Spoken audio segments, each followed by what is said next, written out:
We are not live now. You can start. Hello. Hello and good evening, everyone. I am Muhammad Shahryar Abid, the National Officer of Medical Education from MSA-Pakistan. Uh, First of all, we will start from ice breaking session. I want everyone to join the link. Mona has sent that in the chat box. Everyone join the link and we will start off with the ice breaking session. Then I will continue with the whole thing.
Uh,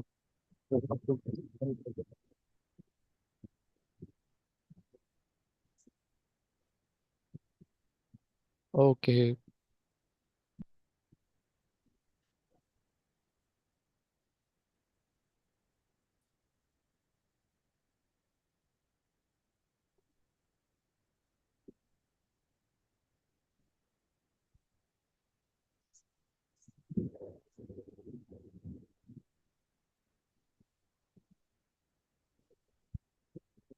Start with the interaction.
पढ़ के तो ठीक नहीं पढ़ के तो ठीक नहीं कहाँ आते हैं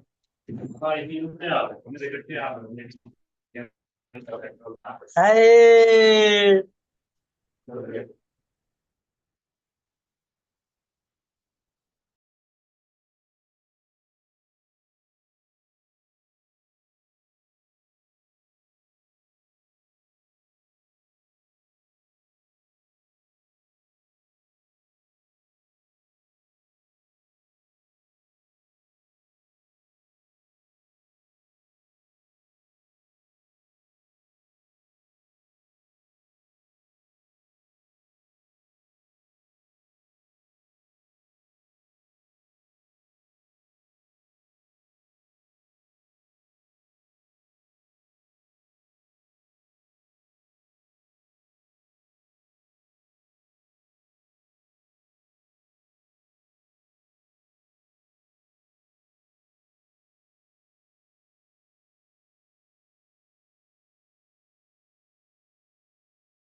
अस्सलाम guys, जिन्होंने अभी तक ज्वाइन नहीं किया हुआ स्लाइडो का लिंक वो ज्वाइन कर लें. So currently we are having a Q&A and you can set questions based on your like personal knowledge of medicine इसके अंदर से.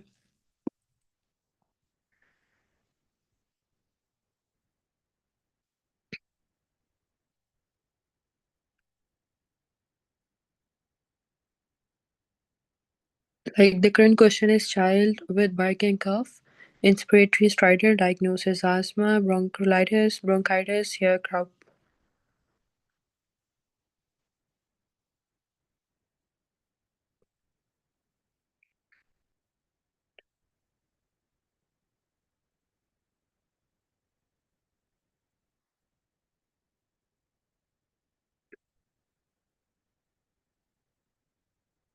Patient has bloody diarrhea after eating undercooked meat, most likely bug.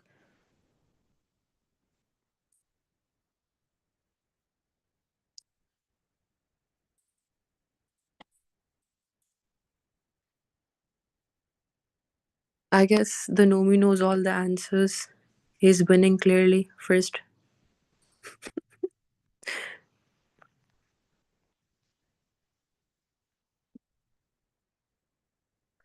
Post-surgery patient has fever, red wound with pus first suspected.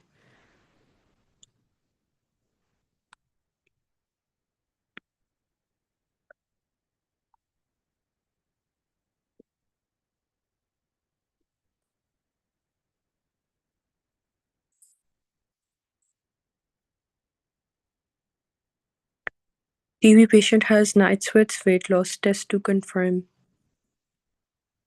CBCS, RECG, or sputum if stand. Yeah.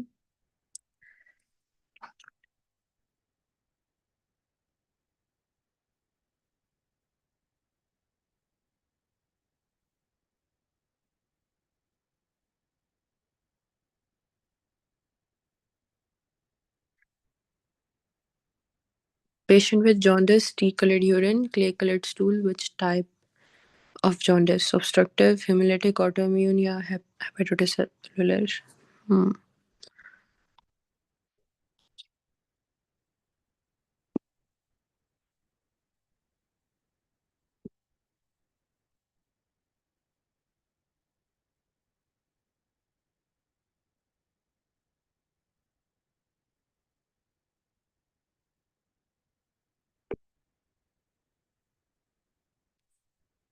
Man with sudden chest pain, raised troponin, diagnosis, stroke, MI, acute pericarditis.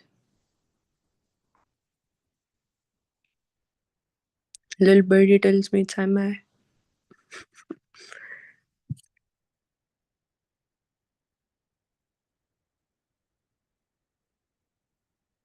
Last question. Recurrent headaches with nausea, photophobia, and or a diagnosis: tension headache, migraine, cluster headache, meningitis. Migraine, I think.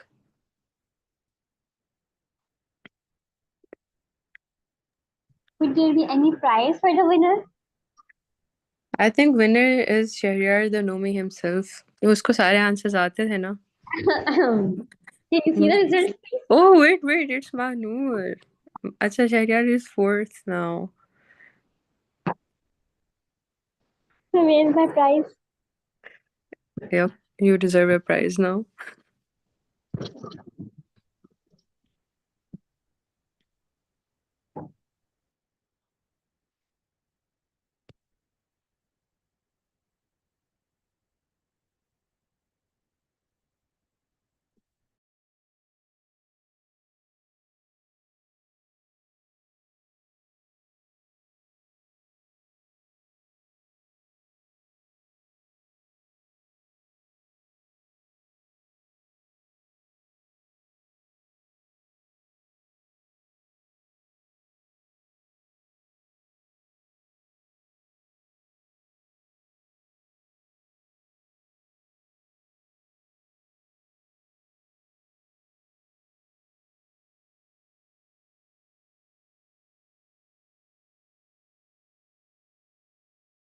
The National Officer of Medical Education's General Assistant, and she is also an facilitator.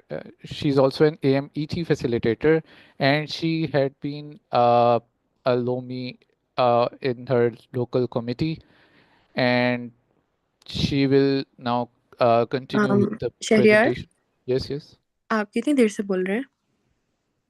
मैं काफी देर से बोल रहा हूँ You थोड़ी were there muted. You were muted the whole time. मैंने आपको unmute किया just to check, like I don't know, sixth sense, but oh oh okay okay okay shit alright alright alright my bad guys. अच्छा तो I'll start.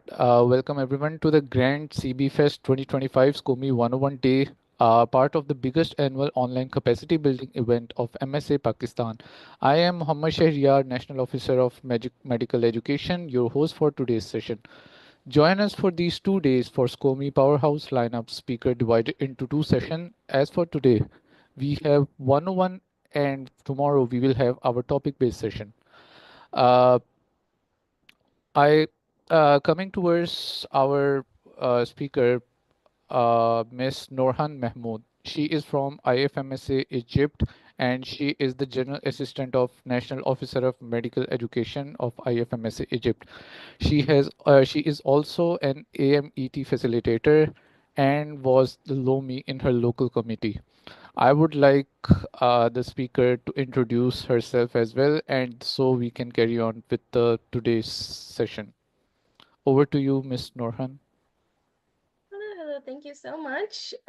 This is an honor to be here with you guys today. And I'm so excited. Yeah, thank you for having me. I'm Nurhan. I am, like Mohammed did say, I am the NOMI GA of IFMSA Egypt. And today I will be giving you the introductory basic session of SCOME 101.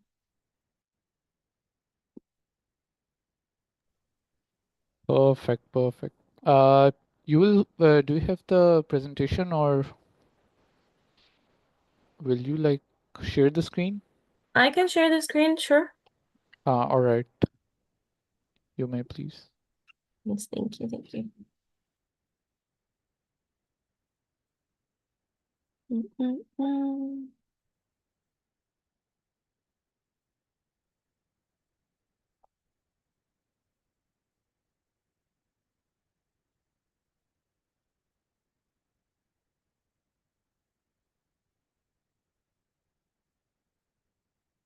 Okay, is it visible for everyone? Yes, yes. All right. So once again, hello everyone. I am Nurhan Mahmoud, and today I will be sharing with you the SCOME 101 session. But before going to the session, if it's possible, I would like to get to know some of you and like to know what's your basic general knowledge of SCOME before coming into today. So if anyone would like to speak.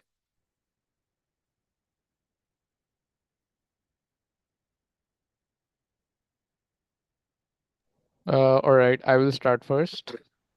Oh my God, the NOMI himself. Wow. Yes, obviously, I should start first, definitely. So basically, SCOME, it's a standing committee of medical education, a part of six standing committees of IFMSA. It deals with the medical education that actually is the part of, we can do activities on the curriculum or the academics or any medical advancements, or we can capacitate the medical students and help them to get better in the medical field. I can just say this much. My God, my dude, you just said the entire session. Thank you so much for that. Like, you're awesome. Of course, the Thank you NOMI so much. himself. Yes, ma'am. Okay, anyone else? Mamona, you can say something. And how many? Yes, sure. It is also for like advocating for quality and accessible medical education, organizing academic events like workshops, seminars, symposiums, promoting student involvement in curriculum development, bridging gaps, like our title for tomorrow's session, and encouraging research and skill building in medical students. once again, absolutely phenomenal. You guys have much better SCOME knowledge than I ever did before taking my big positions. But for anyone who does not know as much as these two phenomenal people who just spoke, this is what this session is going to be about. So just like they have already told us, SCOME basically stands for Standing Committee on Medical Education. Now, a common misconception, well, at least when it comes to Egypt and my own country, everybody, when they would think of our SSS, which is our local committee, they think, oh, I will join everything else because it seems like it's dealing with things that we don't deal with every day. And I'm like, what do you mean you deal with medical education every day? And they're like, well, we study medical education every day. And I'm like, but that's not what it stands for. The common misconception is that it's about studying only. It's about what we took in the lecture today, how to time manage ourselves and how to get marks, which, okay, it might be part of it, but that is not truly what SCOME is about. SCOME is for students, by students, to get involved meaningfully in our own medical education beyond what is just given to us. So, who is the target audience when it comes to SCOME? Medical students, because of all of the reasons that we have just said before. So we can take a stroll back to the beginning.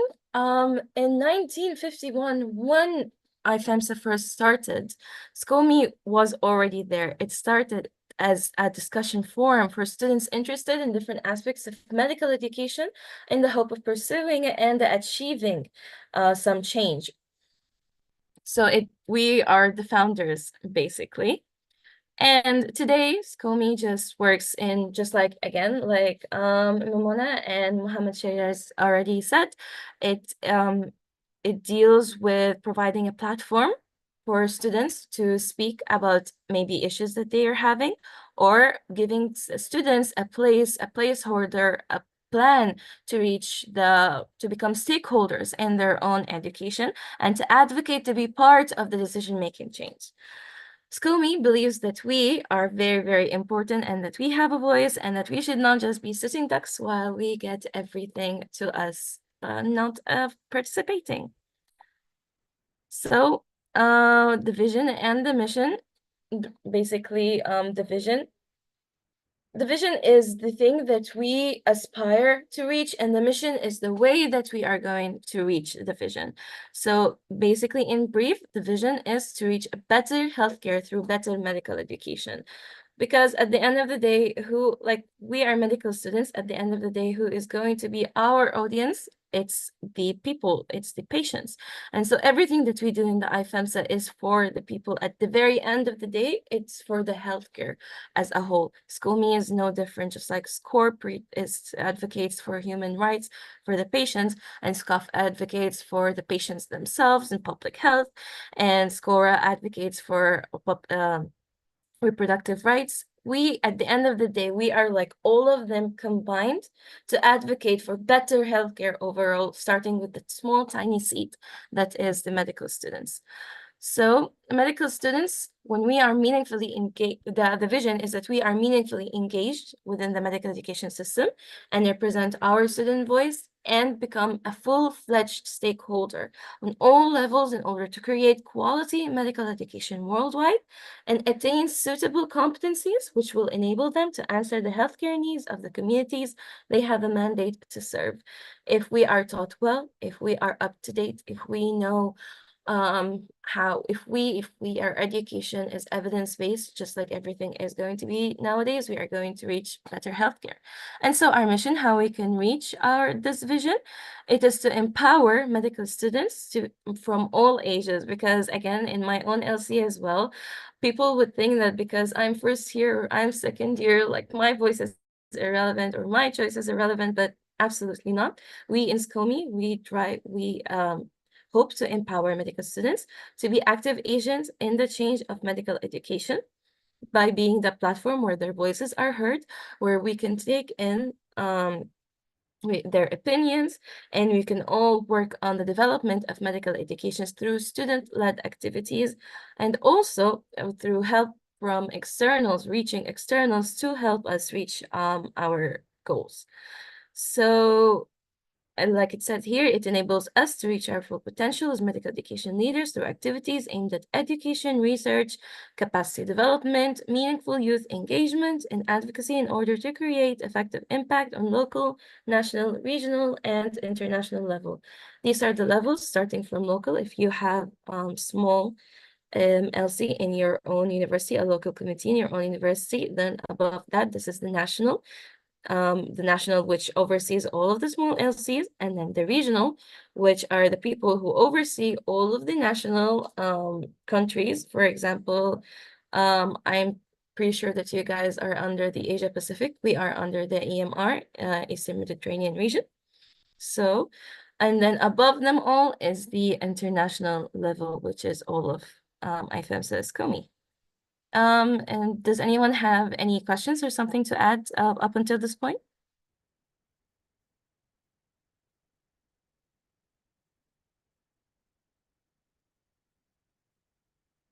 I will take silence as a no. Okay, just like we said, our main goal, our main topic overall is healthcare and medical education, because every single day there are multiple researches coming out, there are new things being discovered every day. Healthcare keeps evolving rapidly, but our medical education, at least speaking for myself, definitely in Egypt, it often really lags behind.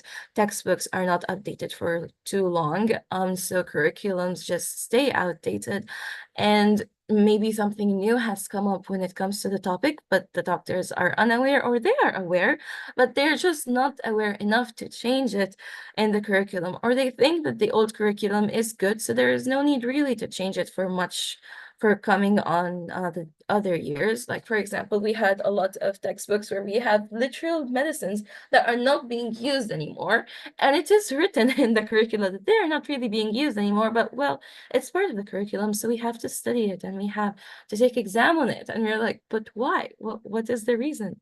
We don't have to do that. So through SCOME, we were able to understand how to reach them and be a voice and voice our concern to be able to change that. That is just one example. So as the curriculum remain outdated, many faculty members lack formal teaching training. And so us, as we are the primary recipients of this education, we are the first quality check. When we see a textbook, we can most probably tell if it's outdated or not, and we could have a say in how education develops. We are not just silent. So, because we as graduates must be ready to meet professional healthcare system and community needs, we are the strongest advocates for curricula that reflect modern healthcare realities as the younger generation. But because progress is still slow, despite innovative evidence-based teaching methods, many schools resist change. Definitely mine did resist change, and that's where we come in. We promote modern, student-centered medical education through training, experience exchange, and advocacy. As part of the IFEMSA, we are active in over 100 countries, striving for better healthcare through better education. And actually, we were able, as SCOME in multiple countries, my Noe knows better, but she's told me of like 2 places, I'm not sure what exactly, where they have been able to change the entire medical curriculum in their universities through their voice, through SCOME activities. So we are not just, it's not just something that we read about online. We don't just post things online and we do nothing. No, SCOME really does intend to act and to make change. So when it comes to the SCOME programs internationally, we have 2 main ones that are working currently. We have the medical education systems, which is the one that I have been giving a lot of examples about. And we have teaching medical skills. Personally, I am a teaching medical skills kind of person, but most of my colleagues in the national team, they are more of medical education systems. So both of them are very important, but medical education system is the one that focuses on improving and modernizing the medical curriculum. It promotes meaningful student engagement in decision making. And by meaningful student engagement, I feel like I have been saying that a lot, but meaningful student engagement basically says it it's basically you having a voice, you being able to reach the decision-making parts of your faculty and telling them, giving them back your feedback, or being a part of how your curriculum works. So if you do that, if they listen to you and they are able to ask you, okay, how do we change? Or okay, we've changed that. How else do you like, or what is your feedback now? That is meaningful student engagement. This is something that is not really reached in a lot of universities. And so with the medical education system program, we hope to have every university be meaningfully engaged with their students. Projects include curriculum assessment, and these are just examples, by the way. There are a lot of focus areas under the medical education systems. These are just brief examples. We have curriculum assessment and advocacy. We have student representation in educational bodies. We have faculty development initiatives, and we believe students should shape the education they receive, just like we have been saying.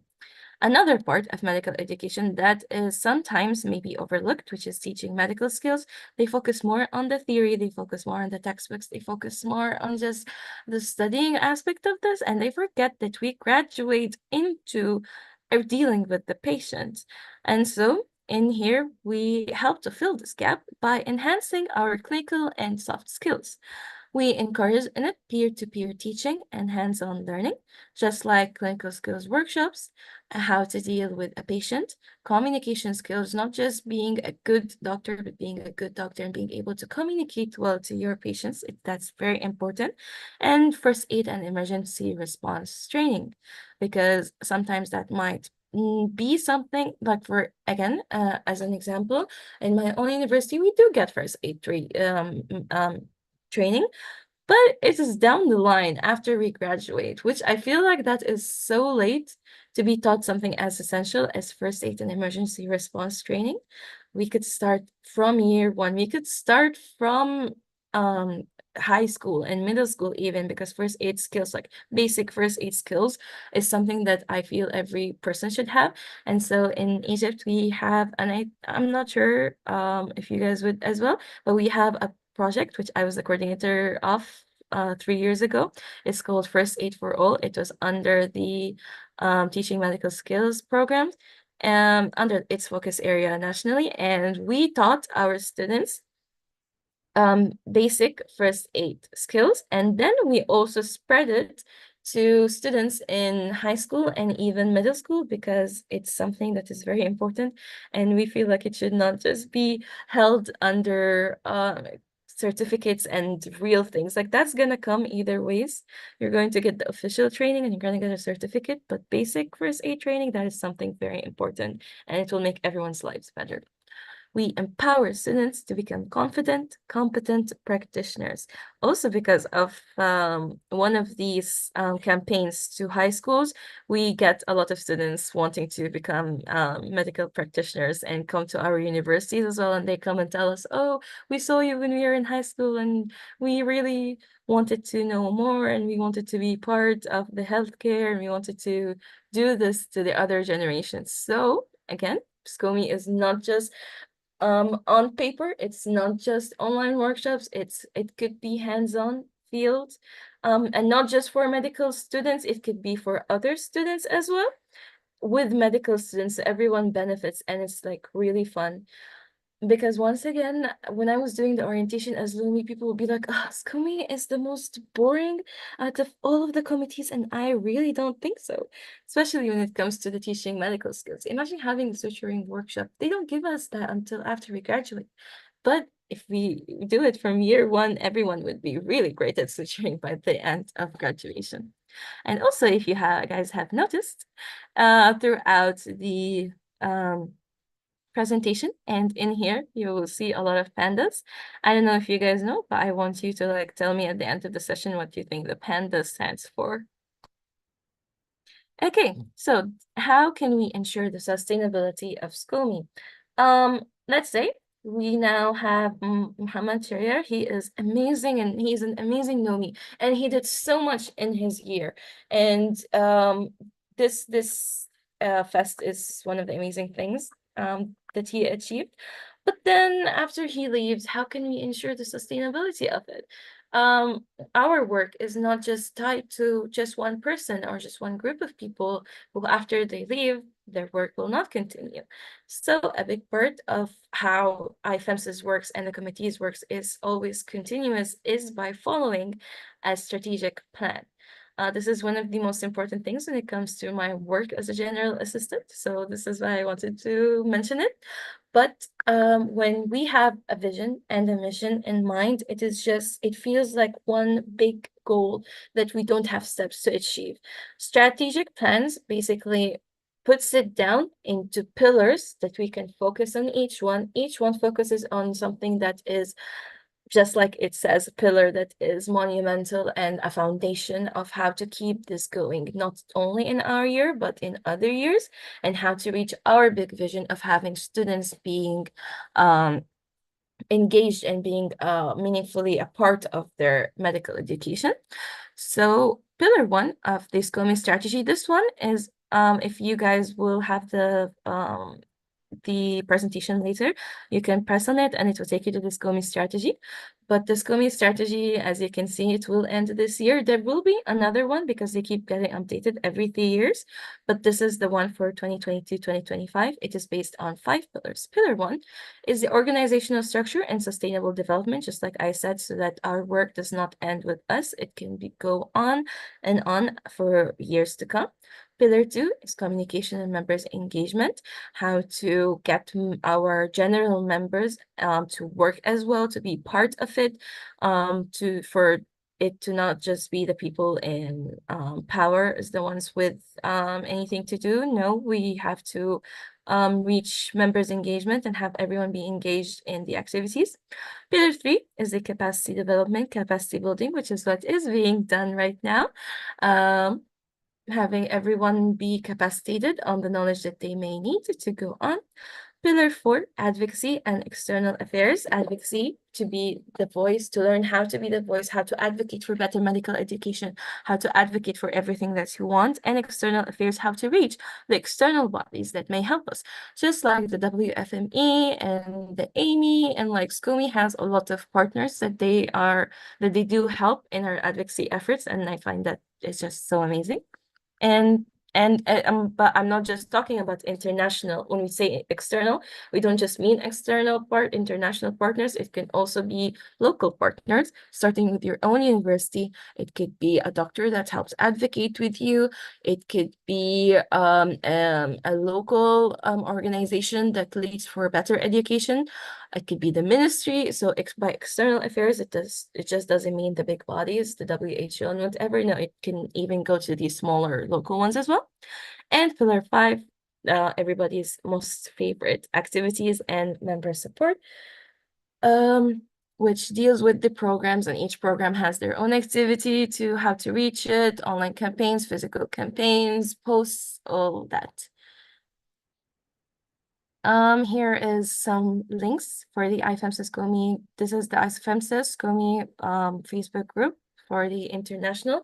If you would like to keep in touch, and also it has all of the international opportunities, because the programs that we have talked about, there are international program coordinators for it, and every year they change, and then every year they have international opportunities. They have small working groups, they have activities, they have campaigns, and all of these are either posted for information on the Facebook group, or also the call for small working groups, and for how you can participate is also on there, as well as webinars and all that.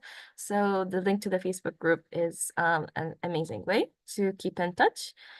And if you would like any resources about SCOME, about our toolkits, manuals, whatever, the International also has an amazing folder, the World of Medical Education 3.0 folder. The link is also here, it's hyperlinked.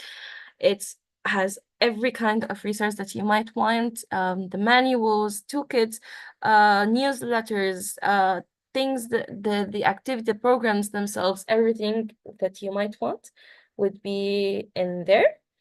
And that is all for me. Thank you very much. If anybody has any questions, I am open.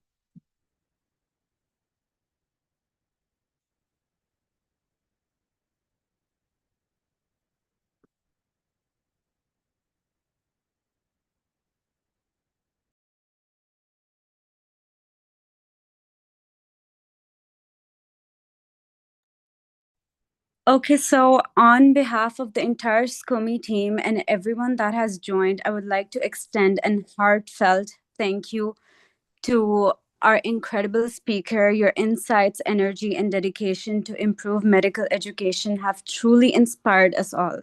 We're grateful for your time and for sharing your valuable knowledge with us. Looking forward for more such enriching sessions. Now, I would like to start with the icebreaker session. That will be session number 2. And I would like everyone to join the link that I'm sending in chat.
Everyone, please join the link in chat. Thank you.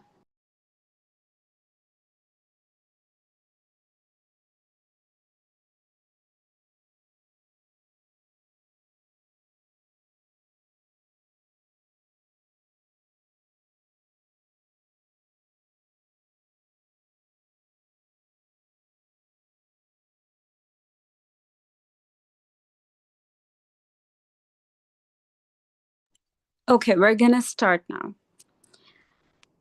First question.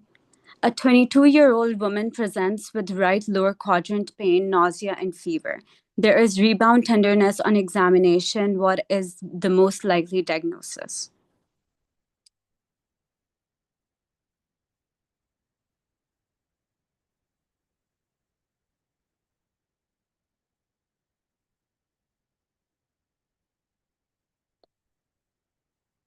Yay, our speaker is number 1. Question number 2. A 45-year-old alcoholic man presents with severe epigastric pain radiating to the back, vomiting, and elevated serum amylase. What is the most likely diagnosis?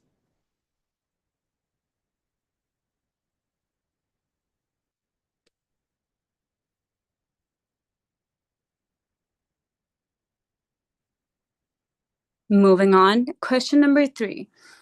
A 60-year-old man with GERD presents with progressive dysphagia and weight loss. Endoscopy shows a lower esophageal mass, likely diagnosis.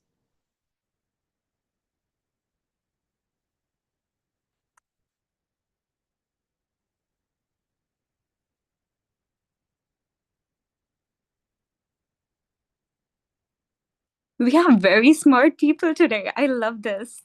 Question number 4. A 25-year-old presents with bloody diarrhea and weight loss. Colonoscopy shows continuous involvement of the colon. Most likely diagnosis.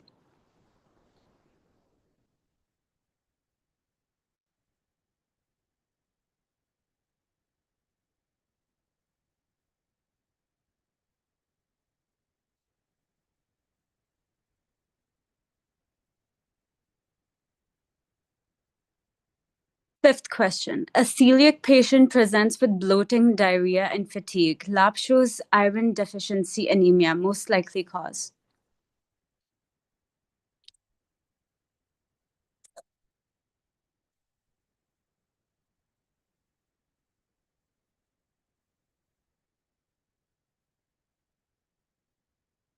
This is insane. Beat Shahryar Bhai, please, everyone. Question number 6. A 52-year-old man has painless jaundice, dark urine, and pale stools. A mass is seen in the head of pancreas. Diagnosis.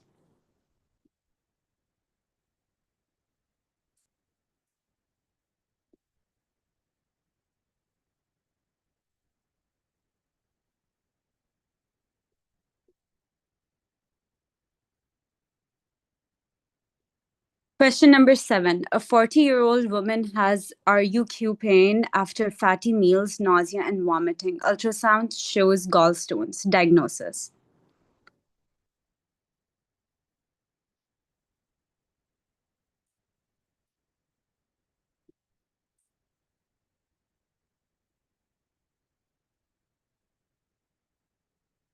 Mahnur Khan and Shahryar Bhai are neck to neck. Let's see who wins. Question number 8.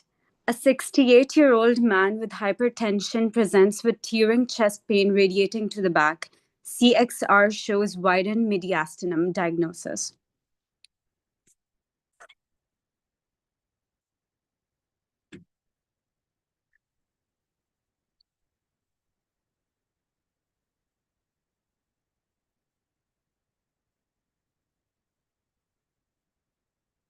Question number 9.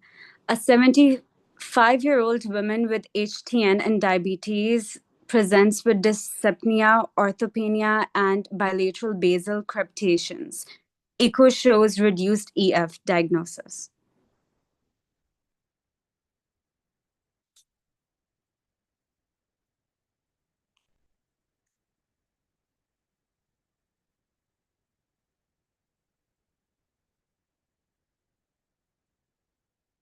A 55-year-old smoker reports calf pain while walking that improves with rest.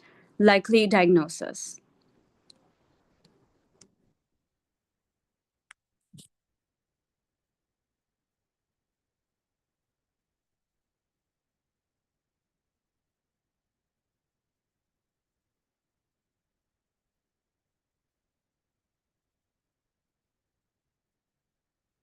Question number 11. A 35-year-old woman has palpitations and syncope.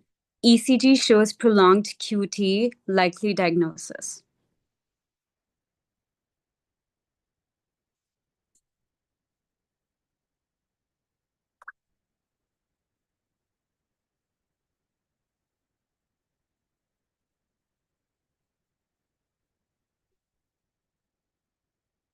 Nomi is leading. Let's move on. Question number 12. A 65-year-old diabetic male has chest pain and dyspnea. ECG shows ST depression, troponins elevated. Diagnosis.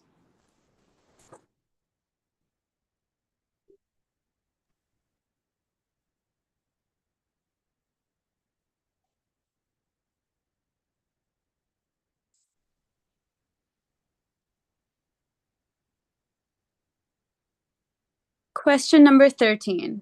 A 50-year-old presents with low voltage ECG and echo shows large pericardial effusion with tamponade.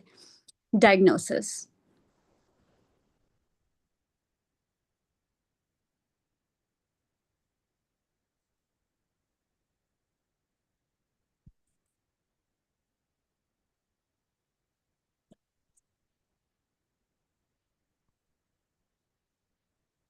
Question number 14. A 19-year-old athlete collapses during a game. Postmortem shows thickened IV septum.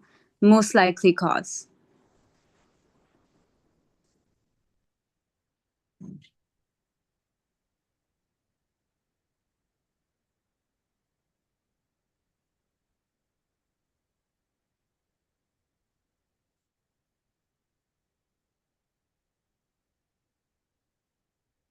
Question number 15. A 20-year-old has polyuria, polydipsia, weight loss.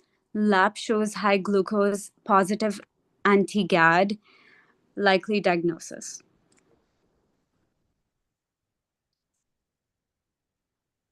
This one is tricky.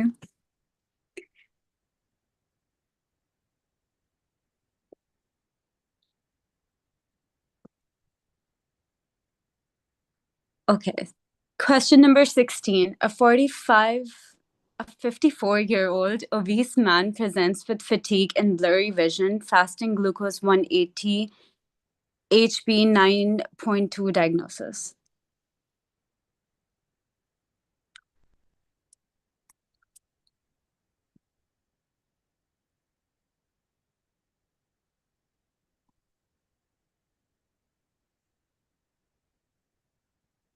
Question number 17.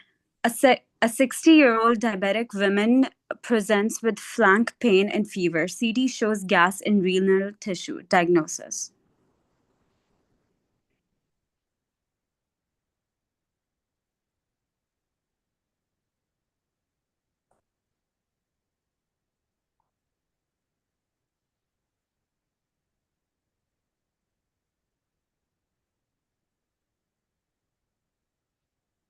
A diabetic male has non-healing, foul-smelling foot ulcer with blackened tissue.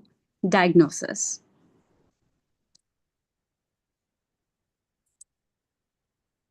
Okay, this was an easy one.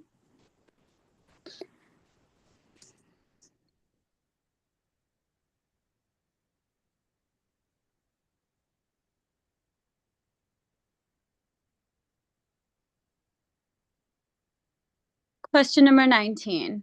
A 70-year-old diabetic has blurred vision. Fundoscopy shows neovascularization and cotton wool spots. Diagnosis.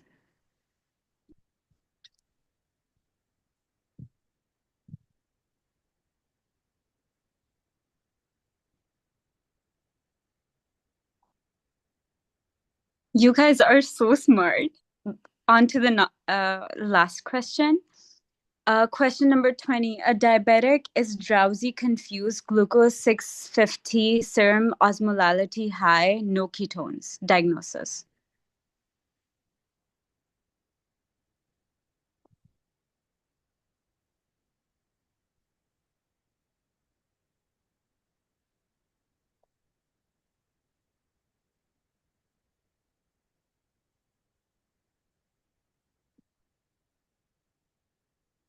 I So won it. congratulations to Nora. She won the session and the previous one, which is amazing. That is so cool. And also congratulations to Nomi and Norahan. That is really good too. Like genuinely really good. Those were like hard questions. Congratulations to all of you. All right, that was an amazing, amazing ice-breaking session. Mahnoor, you deserve a prize, to be honest. And I would like to thank everyone who joined this session. I would like to thank the speaker. Highly appreciate our worthy speaker for such lovely and interactive session. Uh, Now, everyone, please open your cameras. I'll give you 3 minutes. Open your cameras so we can take a memorable picture.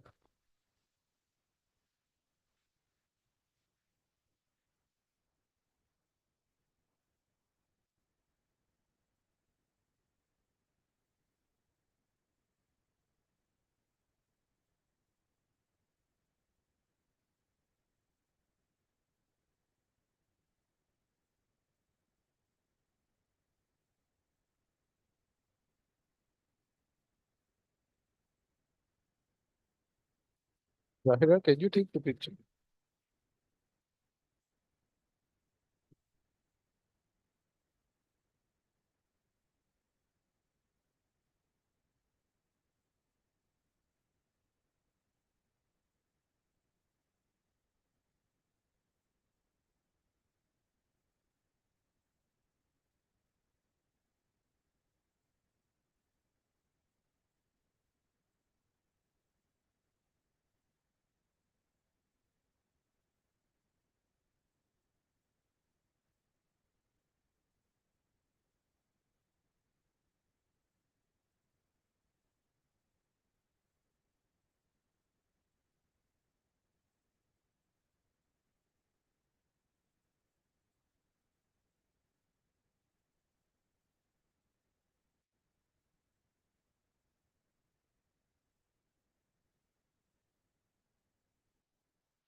Uh, Zahira or Furqan?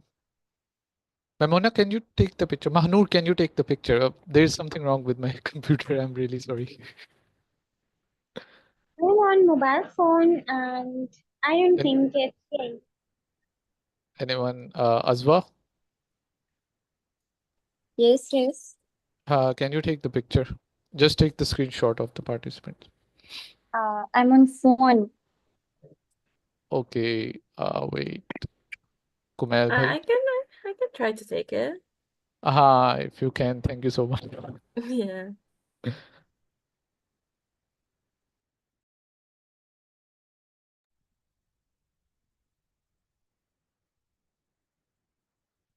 Okay, so I can start the count, then you can take the picture. Okay, guys, everyone take a pose. We will capture in 3, 2, 1. Now. Done?